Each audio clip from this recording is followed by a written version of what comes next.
वन्दे मातरम् वन्द्य वन्दे मातरम् वेदमन्त्रहुनाम वन्द्य वन्दे मातरम् वन्द्य वन्दे मातरम् वन्द्य वन्दे मातरम्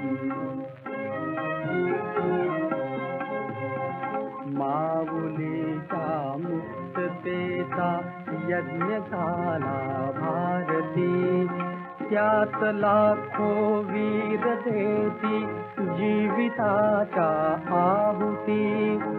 आहुतीनी सिद्ध केला मंत्र वंदे मातरम् वंदे मातरम् वंदे वंदे मातरम्.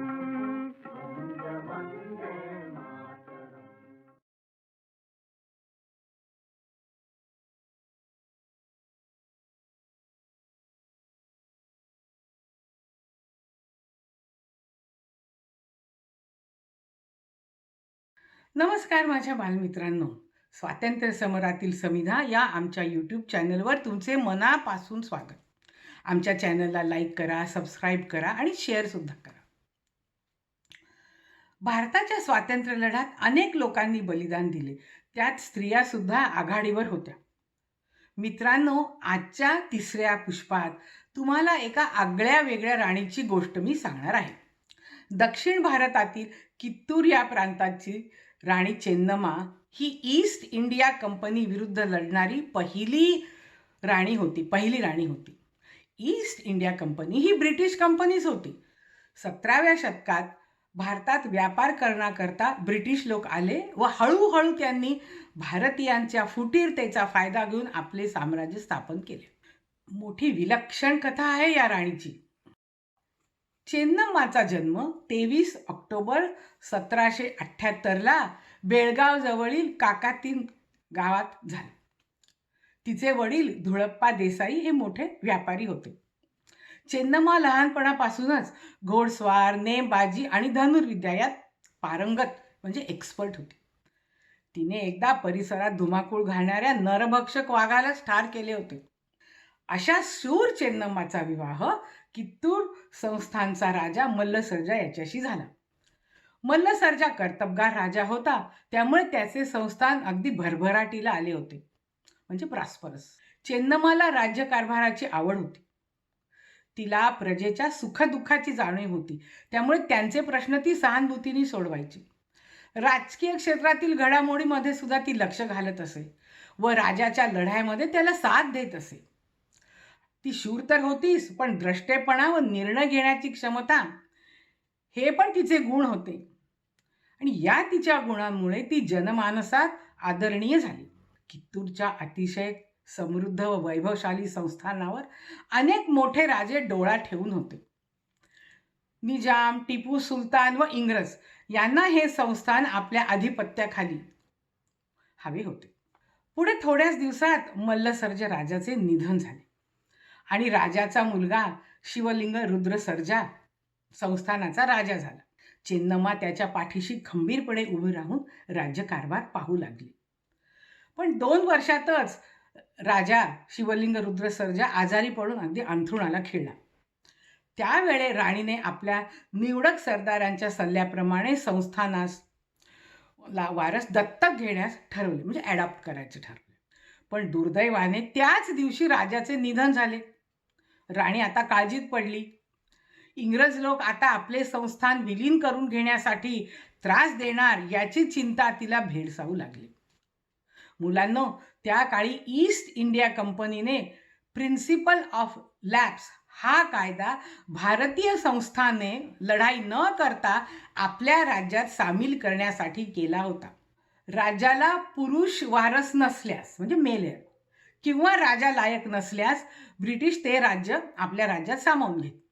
राज्याची योग्यता सुद्धा ब्रिटिशच ठरवत. सर्व भारतीय संस्थाने या अन्यायकारक म्हणजे अनजस्ट कायद्याचा विरोध करत होती. धारवाडचा इंग्रजी कलेक्टर थॅकरे याला कित्तूरच्या राजाच्या निधनाची बातमी समजली तेव्हा तो खुश झाला. त्याने दत्तक विधानाची कागदपत्रे मागवली, चौकशीचा देखावा केला. व हे दत्तक विधान बेकायदेशीर आहे असे ठरवलं, म्हणजे इल्लीगल. ठाकरे एवढे करून गप्पा बसला नाही.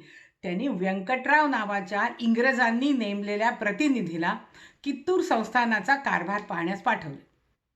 राज्याचा खजिना सील करण्यास सांगितला व संस्थान ताब्यात घेण्याच्या दृष्टीने पावले टाकण्यास सुरुवात केली. चेन्नम्मा राणीला हे जेव्हा कळले तेव्हा तिला अतिशय संताप आला. तिने इंग्रजांना ठणकावून सांगितले, माझ्या जीवात जीव असेपर्यंत कित्तूर संस्थान इंग्रजाला खालसा करू देणार नाही. थोड्याच दिवसात इंग्रजांचा प्रतिनिधी म्हणून व्यंकटराव राणी चेन्नम्माला भेटायला गेला. त्याला पाहता संतापून ती त्याला म्हणाली, दगाबाज, शत्रूशी संगनमत करून संस्थान गिळायला आलास, मातृभूमीचा सौदा करतोस, पण लक्षात ठेव, गाठ या चेन्नम्मा राणीची आहे. तुझ्या त्या ठाकरेला सांग की या राणी जिवंत असेपर्यंत कित्तूरला हात लावायची हिंमत करू नकोस. व्यंकटरावला हाकलून दिल्यावर राणीचा राग थोडा शांत झाला. परिस्थितीचे गांभीर्य तिच्या लक्षात आलेच होते. युद्ध अटळ आहे हे जाणवले. संस्थान वाचविण्याचा तोच एकमेव मार्ग होता. तिने मग सर्व सरदारांना बोलवले व त्यांच्यासमोर एक भावपूर्ण भाषण दिले. ती म्हणाली, कित्तूर आपली मातृभूमी आहे. आपल्या राज्याचे आपण काय करायचे ते ठरवू. आपण स्वतंत्र आहोत. हे ब्रिटिश कोण आहेत? ते व्यापार करायला आलेले व्यापारी आहेत. आपल्यातील भांडणाचा फायदा घेऊन आपल्या राज्य करायला पाहतात. आपला देश बळकवण्याची स्वप्ने पाहतात. ही त्यांची इच्छा आम्ही कधीही पुरी होऊ देणार नाही. सर्व राज्यांना त्यावेळी असं वाटलं असतं तर बरं झालं असतं.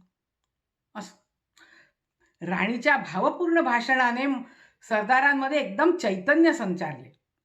कित्तूरचे संरक्षण करायचे, प्राणपणाने लढायचे व ब्रिटिशांना चांगलाच धडा शिकवायचा असा निर्धार त्यांनी केला. कित्तूरला मग युद्धाची तयारी सुरू झाली. कित्तूर संस्थानातही युद्ध सामुग्री भरपूर होती. 1000 शिपाई, 2000 घोडदळ, 1000 उंट, 50 हत्ती व 2 24 पाऊंड पितळी तोफा, असंख्य बंदुका आणि तलवारी. इंग्रजांचा एकही हुकूम ऐकायचा नाही अशी सक्त ताकीद राणीने आपल्या सर्व सरदारांना दिली. इंग्रजांचा ठाई ठाई अपमान होऊ लागला. ठाकरेला हा सर्व रिपोर्ट मिळाल्यावर तो अस्वस्थ झाला व आपले अधिकारी, राखीव लष्कर आणि तोफा घेऊन कित्तूरच्या परिसरात दाखल झाले. आपला लष्करी लवाजमा बघून राणी चेन्नम्मा आपल्याला नक्की शरण येईल असे त्याला सारखे वाटत होते, पण तसे काहीही झाले नाही. त्याचे 2 अधिकारी स्टीव्हन्सन आणि इलियट किल्ल्यात गेल्यावर राणीच्या सेनापतींनी त्यांना चक्क आकलूनच लावले. हे कळताच ठाकरेला फारच संताप आला. त्याने मग आपल्या घोडेस्वारांना किल्ल्यात पाठवले, पण ते किल्ल्याजवळ येताच राणीच्या सैन्याने असा जबरदस्त हल्ला केला की त्यातले काही पळून गेले आणि काही मरण पावले. ठाकरेचा संताप इकडे वाढतच होता. मग त्याने गुरुसिद्धप्पा, राणीचा सेनापती आणि इतर वरिष्ठ अधिकारी यांना भेटायला बोलवण्याचा आदेश दिला. मला भेटायला या. पण ते पण राणी चेन्नम्माच्या तालमीत वाढलेले होते. त्यांनी सरळ निरोप पाठवला, आम्ही राणी चेन्नम्माच्या पदरी आहोत, त्यामुळे आम्ही फक्त तिचेच आदेश मानतो, तुमचा आदेश आम्ही मानणार नाही. हे सहन करणे मात्र ठाकरेला अशक्य झाले. त्यांनी आता आपल्या तोफा किल्ल्याच्या दारात नेण्याची आज्ञा केली. तिथूनच त्यांनी पुन्हा राणीला निरोप पाठवला, उद्यापर्यंत शरण आला नाही तर किल्ल्यावर तोफा डागला जातील. पण याही निरोपाचा काही उपयोग झाला नाही. ठाकरे आता अगदी हातघाईवर आला, डेस्परेट झाला. आता राणीला चांगलाच धडा शिकवला पाहिजे हे त्याला समजले. मग त्याने अजून 2 तोफा आणल्या, आसपास घोडदळ ठेवले व किल्ल्यावर तोफा डागल्या. तोफांच्या मारामुळे राणी हतबल होईल व आपल्याला शरण येईल असे त्याला वाटले. त्यांनी किल्ल्याचे दरवाजे उघडायचा हुकूम दिला. पण गुरुसिद्धप्पाने उलट निरोप पाठवला की आधी तुमचे सैन्य किल्ल्यापासून दूर करा. ठाकरेंनी ही अपेक्षाच केली नव्हती. त्याची एकही स्ट्रॅटेजी काम करत नव्हती. आपण किल्ला चुटकी सरशी जिंकू असे त्याला सारखे वाटत होते. पण 2 निरोप पाठवल्यानंतर सुद्धा किल्ल्याचे दरवाजे उघडले गेले नाहीत. त्याचे सैन्य गडाचे दरवाजे उघडण्याची वाट पाहत होते. पण त्यांना कळेना की दरवाजे उघडल्या जातील की नाही आणि केव्हा उघडल्या जातील. त्यामुळे ते थोडेसे बेसावध होते. आणि अचानक किल्ल्याचे दरवाजे उघडले गेले आणि चेन्नम्माचे घोडदळ चपळाईने बाहेर येऊन वीज कोसळावी तसे ठाकरेच्या सैन्यावर तुटून पडले. कित्तूरच्या सैन्याचा हल्ला इतका अचानक झाला की ठाकरेच्या सैन्याला सावरायला वेळच मिळाला नाही. तेवढ्यातच कॅप्टन ब्लँक व लेफ्टनंट डेल्टन तोफा डागणारच होते, पण राणीच्या सैनिकांनी चपळाईने त्या काबीज केल्या व त्या दोन्ही अधिकाऱ्यांना ठार मारले. राणीच्या सैन्याचा हल्ला चालूच होता. त्यांचा प्रहार इतका जबरदस्त होत होता की ठाकरेचे सैन्य घाबरले. 2 अधिकारी मेल्यामुळे त्यांचे मनोधैर्य खचलेच होते. हे पाहिल्यावरती ठाकरे स्वतः बसला घोड्यावर आणि किल्ल्याकडे निघाला. यावेळी राणी बुरुजावर उभी होती. तिच्या शेजारी तिचा अंगरक्षक बाळप्पा उभा होता.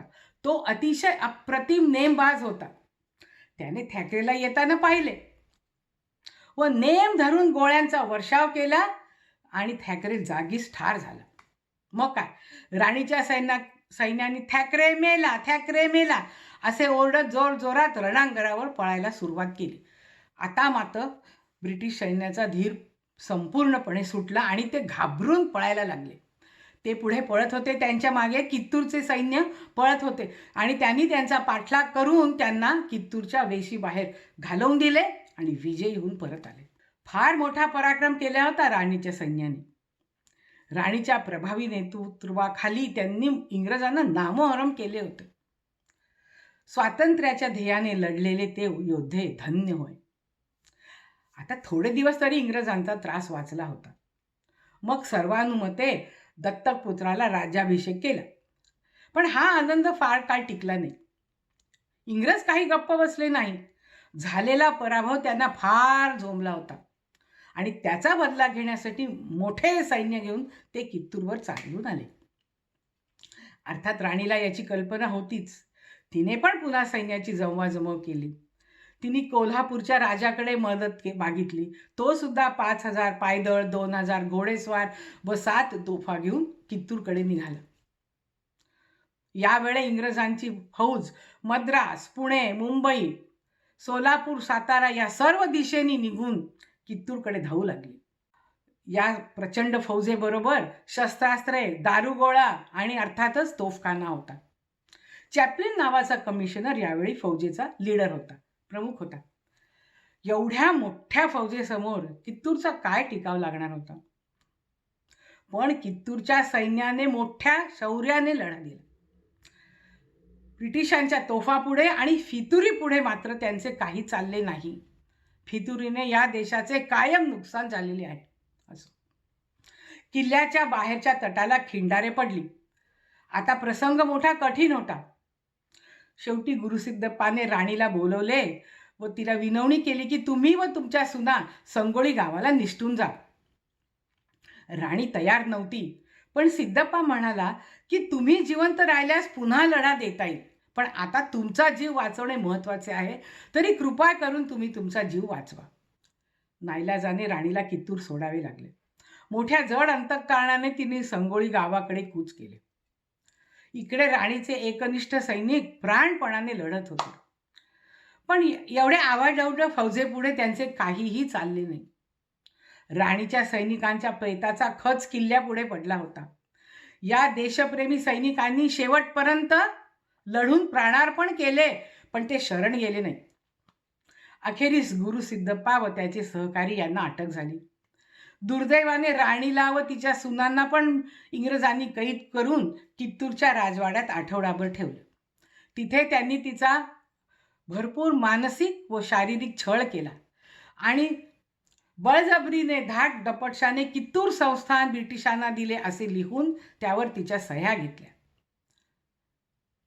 काय वेदना झाल्या असतील राणीच्या मनाला. त्यानंतर त्यांनी राणीला बेलहोंगलच्या किल्ल्यात 5 वर्ष कारावासात ठेवले होते. त्यातच 3 फेब्रुवारी 1829 मध्ये या शूर राणीचे दुःखद निधन झाले. आपल्या धैर्याने, देशप्रेमाने, निर्भयतेने व वीरवृत्तीने तिने पुढच्या पिढ्यांसाठी मोठा आदर्श ठेवला. हे तिचे सर्व गुण अंगीकारण्यासारखेच आहेत. तिच्या स्मृतीला त्रिवार वंदन. वंदे मातरम. भारत माता की जय.